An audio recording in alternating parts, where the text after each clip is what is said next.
Excuse me, what is this? Call. Oh sorry bro. It's okay. Biscuit తింటారా? No thanks. వద్దా? Okay. Don't want. Smell చాలా బాగుంది. ఒక half chicken biryani ఎంత rate? Half plate అయితే 150, full plate అయితే 300. Leg piece. మీరెలా కనిపెట్టారు సార్? ఏదో గెస్ట్ చేసి అడిగాను, మీరు పాసిలే తీసి చేతిలో పెట్టారు bro. Brilliant sir. Thank you. అన్నట్టు ఈ కోటు సూట్ ఏంటి? సార్ నాకు పెళ్లి కుదిరింది. అలాగా? Of course. కొంచెం లేట్ అయింది అనుకుంటాను. చాలా లేట్ అయింది సార్, ఇప్పుడు కుదిరింది. Anyhow congrats. Thank you sir. Sir మీరు పోలీసా? మీకేమనిపిస్తోంది? చూస్తే పోలీసు లాగే ఉన్నారు. అయితే పోలీసునే. మీరు ఎందుకు సార్ పోలీస్ అయ్యారు? మీరెందుకు బిర్యానీ మాస్టర్ అయ్యారు? సార్ నాకు చిన్నప్పటి నుంచి బిర్యానీ అంటే ఇష్టం సార్, అందుకే బిర్యానీ మాస్టర్ అయ్యాను. ఓ 3 పూట్ల విందు, నైట్ అయితే మందు, లైఫ్ హ్యాపీగా ఉంది. ఇంకేం కావాలి సార్? ఇప్పుడు నేను చెప్పాను, ఇక మీరు చెప్పండి. మా ఊరు విజయవాడ. అన్ని ఊళ్ళకి గుర్తింపు ఉన్నట్టు మా ఊరికి కూడా ఒక గుర్తింపు ఉంది. కనకదుర్గమ్మ గుడి. సంతోషానికి అభివృద్ధికి ఎలాంటి కొరత లేని ఊరు. ఈయనే మా నాన్న మునుస్వామి, పూల వ్యాపారి. మా నాన్న కట్టే మొట్టమొదటి దండ కనకదుర్గమ్మ గుడికి వెళ్తుంది. 150 మందితో మొదలుపెట్టిన ఈ పూల వ్యాపారం 1000 మందితో కొనసాగుతుందంటే మా నాన్న పూల వ్యాపార సంఘానికి అధ్యక్షుడిగా ఉన్నందువల్లనని మా అమ్మ చెప్తూ ఉంటుంది. ఇదేనండి మా బృందావనం. ఇది ఇల్లు మాత్రమే కాదు, ఒక చిన్న పూల మార్కెట్ కూడా. పెళ్లిళ్ళు, ఉత్సవాలు, జాతరలు ఏమైనా సరే, ఎలాంటి పండగలొచ్చినా, పబ్బాలొచ్చినా మా ఇంటికి పువ్వుల కోసం వస్తారు.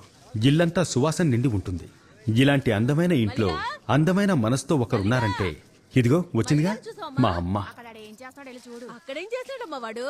వీడి పేరే మల్లిగాడు.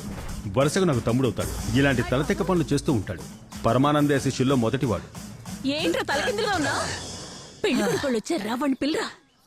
చింపురు జుట్టడా. నా జుట్టునేమన్నా అంటే నేను ఒప్పుకోను. ఈ బంగారు తల్లే నా చెల్లెలు.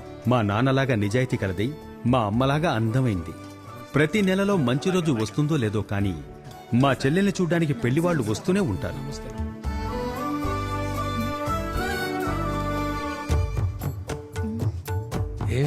వీడెందుకు సిగ్గుపడుతున్నాడే? ఏంట్రా ఇది? సిగ్గుపడుతున్నానే, నువ్వెలాగూ సిగ్గుపడవు. రే వాస్కోడిగమ్మా. సారీ. రారా. పర్వాలేదు. నటించకు, రారా. ఇతనెవరండి? నా ఫ్రెండ్ కొడుకు, నా కొడుకు ఫ్రెండ్ పక్క వీధిలో ఉంటున్నారు. అలాగా? రే పెళ్లి కొడుకు నేను తప్పకుండా నచ్చను. 1000 రూపాయలు పెట్టు. 2000. 3000. ఏం మాట్లాడుకుంటున్నారు వీళ్ళు? 4000. బ్రో నువ్వు ఓడిపోతూనే ఉన్నావు బ్రో. చూసు కట్టు. 5000 పెట్టు. మళ్ళీ మొదలు పెట్టేశారు. 2000, 3000. జింతలక్కడి జింత. వచ్చే పెళ్లి కొడుకుని ఇలాగ అవమానించి పంపండి.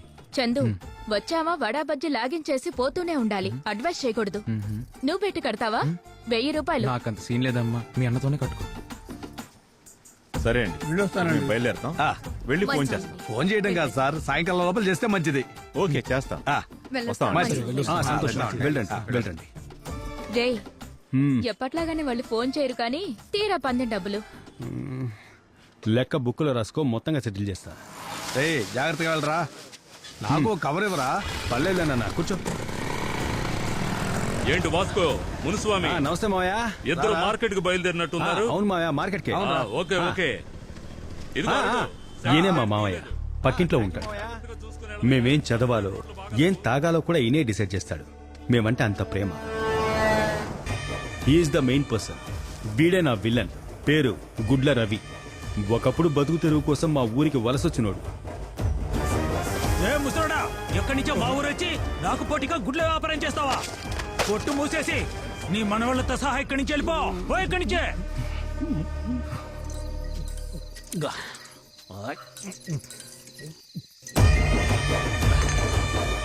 ఏంట్రా ఊరి నుంచి వెళ్ళిపోతున్నారా? మీ ముసలాడెక్కడా? వీళ్ల తాత గుడ్ల వ్యాపారం పెట్టినందుకు పోటీగా వచ్చాడని ఒకడు గొడవ పెట్టుకుంటే అదే గుడ్లలో యాసిడ్ పూసి వాడిని చంపి గుడ్ల రవి అని పేరు పొందాడు. ఈ రోజు బెజవాడలో వీడితో పెట్టుకుంటే ఎవ్వడు ఎదగలేడు, బతకలేడు. ఇలా చూడయ్యా రవి, ఇతను తీసుకున్న దానికి అసలు వడ్డీతో కలిపి 12 లక్షలు అయింది. నీ కొట్టు అమ్మితే 10 లక్షలు కూడా రావు. ఓ పంచాయి, నీ కొట్టు రవికి రాసిచ్చాయి. ఏంటండి తీసుకున్నది 5 లక్షలు, అదీగాక కరోనా వచ్చి వ్యాపారం పడిపోయింది. 6 నెలల తర్వాత ఇప్పుడే కొట్టు తెరిచాను. మీ ఇష్టానికి 10 లక్షలు ఇవ్వు, 12 లక్షలు ఇవ్వు అంటారు. ఇదెక్కడ న్యాయం అండి? బాలు, ఇదేం బాగాలేదు. మాట్లాడకుండా కొట్టు రాసిచ్చేయి. కొట్టు రాసిచ్చేసి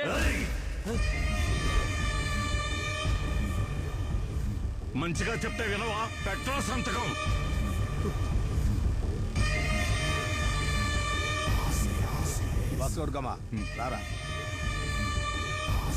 రమ్మంటుంటే మిస్టర్ వాస్కోడ్ గామా, అన్యాయం చూస్తే ఆవేశపడేది, అక్రమం చూస్తే ఎగిరెగిరి పడేది ఇదే వద్దు పో. ఇప్పుడు నేను కూడా అందరిలాగే చోద్యం చూడడానికే వెళ్ళా. రేయ్, మీ నాన్నరా నేను, నాకు తెలియదు దాని గురించి. ఇది మార్కెట్, 1000 మంది వచ్చి వెళ్లే చోటిది. ఇక్కడ ఇలాగే ఉంటుందిరా. అన్నిటికీ ఆవేశపడకూడదు, మనం శాంతంగా ఉండాలరా. నువ్వు ఇక్కడి నుంచి బయలుదేరు. సరే, నీకు సహాయంగా ఉంటాను. అదేది వద్దు, ఇక్కడి నుంచి బయలుదేరు. అదే నువ్వు నాకు చేసే సహాయం. వెళ్ళు. అయితే నేను ఊరికే కూర్చోమంటావా? ఏం ఫాదర్ నువ్వు? ఊరికే కూర్చోవడం దేవుడిచ్చిన వరం రా. నేను సంపాదిస్తున్నాను, కూర్చొని తినరా. మరీ బోరు కొట్టిందనుకో, స్నేహితులతో బంతి ఆడుకో, కబడ్డీ ఆడుకో, బెల్లంగోడ ఆడుకో. అంతెందుకు ఫోన్ లో పబ్జి ఆడుకోరా. కానీ ఉద్యోగం అంటూ చేస్తే గవర్నమెంట్ ఉద్యోగమే చేయాలి. మా నాన్న చెప్పిందే వేదం. ఆయన మాటను జవదాటిందే లేదు. ఏం లేంది ఎక్కడున్నారు? ఏరా, ఇంకా స్టార్ట్ చేయలేదా మీరు? బజార్ వీధి కుర్రోళ్ళు గ్రౌండ్ బ్లాక్ చేసి ఇవ్వనంటున్నారు మా. మీరేంటి గాజులు దుడుకున్నారా? అంతే కదా. ఇప్పుడు బాల్ ఆపుతా. అబ్బా. ఏంట్రా, ఏమైంది? అన్నా, కార్క్ బాల్ తోడుతున్నారన్నా. ఎరా రే, ఎవరి గ్రౌండ్ లో ఎవర్రా ఆటలాడేది? ఇది నీ బాబుగాడి గ్రౌండా? ఇది పబ్లిక్ గ్రౌండ్ రా. ఇక్కడున్న చిల్ల చెట్లన్నిటినీ కష్టపడి కొట్టేసి జేసీపీతో చదును చేయిస్తే ఇప్పుడు మీరు వచ్చి ఆడుకుంటారా? యాజ్ పర్ లా ఇది నీ బాబుగాడి గ్రౌండ్ అయినా సరే, ఇకపై మా పర్మిషన్ లేకుండా ఒక్కడి కూడా లోపల రాకూడదు. ఏంట్రా తెగరెచ్చిపోతున్నారు? మీ అందరికి 2 నిమిషాలు టైం ఇస్తున్నాను, వెంటనే పారిపోండి. బాబోయ్ బూచాడు, భయం వేస్తుంది. అన్నా, నువ్వుండు. ఏయ్, ఎవరికి 2 నిమిషాలు టైం ఇచ్చేదే? మీ అందరికి 1.5 నిమిషం టైం ఇస్తున్నాను. మర్యాదగా వెళ్ళిపోండి. లేకపోతే ఏం చేస్తావురా? మీకు పాడి గట్టి పంపిస్తాను. మిమ్మల్ని పంపిస్తావా?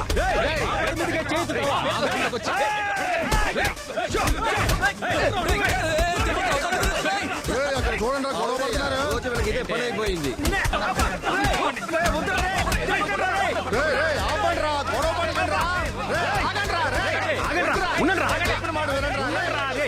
ఊళ్ళో ఏదైనా సమస్య? అంతా కలిసి వచ్చారు. కాసేపు ఊరుకోండిరా. బూమర్ అంకుల్ కూడా వచ్చారు, మాట్లాడకండి. చెప్పండి బూమర్ అంకుల్. రే, క్రికెట్ ఆడే వయసారా ఇది? క్రికెట్ ఆడే వయసా ఇది? నీతో ఉన్నవాడు అమెరికాలో సెటిల్ అయ్యాడు, నీతో ఉన్నవాడు సింగపూర్ లో సెటిల్ అయ్యాడు, నీతో ఉన్నవాడు కారే కొనేశాడు, మిగతా స్నేహితులు ఇల్లులు కూడా కట్టేశారు. మీరేమో ఆ ఊరికి ఈ ఊరికి బ్యాట్లు పట్టుకొని తిరుగుతున్నారు. పని పాటు చేసి జీవితంలో సెటిల్ అవ్వకుండా క్రికెట్ ఆడతారంట. క్రికెట్ నువ్వు వెళ్ళి మీ నాన్నకు తోడుగా ఉండొచ్చు కదా. నువ్వు వెళ్ళి పూలగొడ్లో పని చేయొచ్చు కదా. నువ్వు పొలం పనులకు వెళ్ళొచ్చు కదా. నువ్వు సూపర్ మార్కెట్ కి వెళ్ళొచ్చు కదా. వల్లకాడికి వెళ్ళొచ్చు కదా. ఆయన ఎంత పెద్ద మనిషి, ఆయన వల్లకాడికి అయ్యో, కావాలంటే ఆయనకు తోడుగా మీరు వెళ్ళండి. రేయ్, అక్కడ చూడండి రా చిన్నపిల్లల్ని. రేయ్, గమనించండిరా. హాయ్. ఆ చిన్నపిల్లలేమో ఆడటానికి వెయిట్ చేస్తున్నారు. నిజంగా ఆడాల్సిన వయసు వాళ్ళదే. మరి ధోని ఎందుకు ఆడుతున్నాడు? అతను ధోని కదా. వాళ్ళని కలుపుకుని ఎలా ఆడుకోవాలో మాకు తెలుసు. సలహాలు ఇచ్చిన చాలు కానీ వెళ్ళి పని చూసుకోండి. పెద్ద మనుషులు మాట్లాడుతుంటే మధ్యలో దూరతావేంట్రా? పెద్దాయనా ఇలా రా. అయ్యో అన్న, ఏంటి కాలు తొక్కేశారా? అమ్మురా అందరూనా? మిలిటరీ సర్కా. ఊర్లో ఏ సమస్య లేకున్నా సమస్యలు క్రియేట్ చేసి కట్టింగ్ కొని కట్టింగ్ వేసుకోవడం. అదే మా డ్యూటీ. అదేంట్రా అంటే పంచాయతీ చేస్తాను, సెటిల్మెంట్ చేస్తాను అంటూ డబ్బులు తీసుకుని కట్టింగ్ కొట్టి ఊళ్ళో ఆంబోతులా తిరగడం. ముందు మిమ్మల్ని బాధాలి. తెల్లగున్నలు. ఎప్పుడు చూసినా వాడు ఆ పనికి వెళ్ళాడు, ఈ పనికి వెళ్ళాడు, వాడు అమెరికాకి వెళ్ళాడు, వీడు ఆఫ్రికాకి వెళ్ళాడు, వాడు లవ్ చేస్తున్నాడు, వీడు పెళ్లి చేసుకున్నాడు, వాడు ఇల్లు కొన్నాడు, వీడు కారు కొన్నాడు, వాడు ఆడపిల్లని కన్నాడు, వీడు మగ పిల్లని కన్నాడు, వాడు టాప్ కి వెళ్ళాడు, వీడు డౌన్ కు వచ్చాడు. ఈ విధంగా అడ్వైస్ ఇవ్వడానికి ఎవరన్నా ఎగేసుకుంటూ వచ్చారో బ్యాట్ తీసుకుని కొడితే బుర్ర బద్దలైపోవాలంతే. బ్లడీ పని పాట లేని చవటల్లారా, పట్టుకోండ్రా.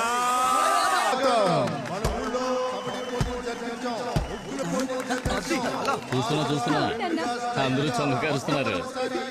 నమస్తే నమస్తే కలసైనా. ఇదిగో ఇక్కడ ఒకడు ఉన్నాడు చూడు. ఏంటి మావా? కేవయ్య, నిన్నెవరికడికి కూర్చోమన్నారు? కూర్చోమ్మా. రే, నేను నీకు బాబాయ్ అవుతాను రా, మర్చిపోయావా? సరే మావా. మళ్ళీ మావా అంటున్నావు? సాయిరాం, ఏమిటయ్యా నీకు మాత్రం అందరూ బాగా మర్యాదలు చేస్తున్నారు. ఇన్నేళ్లుగా ప్రిన్సిపాల్ అయినా నన్ను ఎవరూ పట్టించుకోవడం లేదు. నీకెంతమంది పిల్లలు? లాంటి 2 మగపిల్లలు. మగపిల్లలా? అందుకే పట్టించుకోలేదు. నాకు ముగ్గురు ఆడపిల్లలు. ఇది పూర్ణ, అది సంపూర్ణ, ఇప్పుడు దిగుతుంది చూడు అది అన్నపూర్ణ.